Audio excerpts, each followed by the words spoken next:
ইন্ডিয়াতে যেই হারে মুসলমানের প্রতি অত্যাচার করা হচ্ছে এসব দেখে আর তো সহ্য করা যায় না। বাংলাদেশের হিন্দুদেরকে একটা কথাই বলতে চাই, তোমরা কান খুলে শুনে রাখো।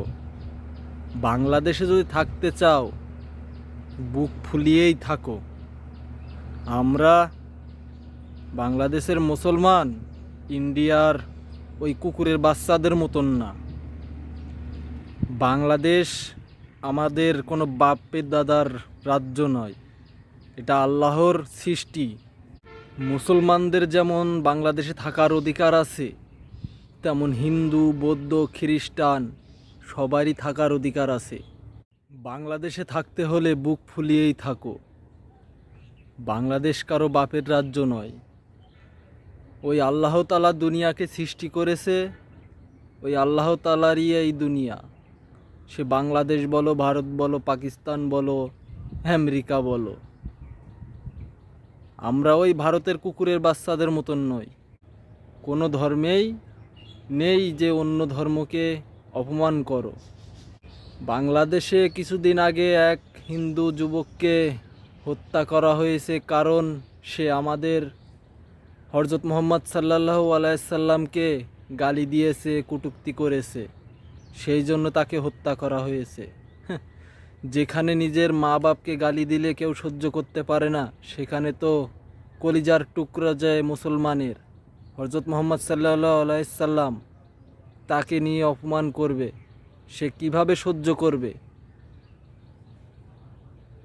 যদি তোমাদের ধর্মের ভগবানকে অপমান করি, গালি দিই, তাহলে তোমরা কিভাবে সহ্য করবে? তোমরাও সহ্য করতে পারবে না।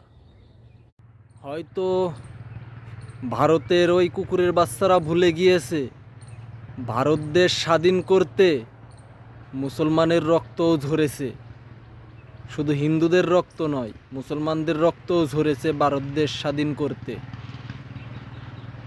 আসলে যারা আজকে ভারতে মুসলমানদের পরে অত্যাচার করছে, এরা সব কয়টাই হলো ইংরেজদের অওলাদ। যেই দেশ, যেই মানুষরা তাদের মা বোনদের ইজ্জত নিয়েছে, ভাই ও বাপের বুকে, ছেলের বুকে গুলি চালিয়েছে, তাদের পক্ষপাতী হয়েই আজকে মুসলমানদের ওপরে অত্যাচার করছে।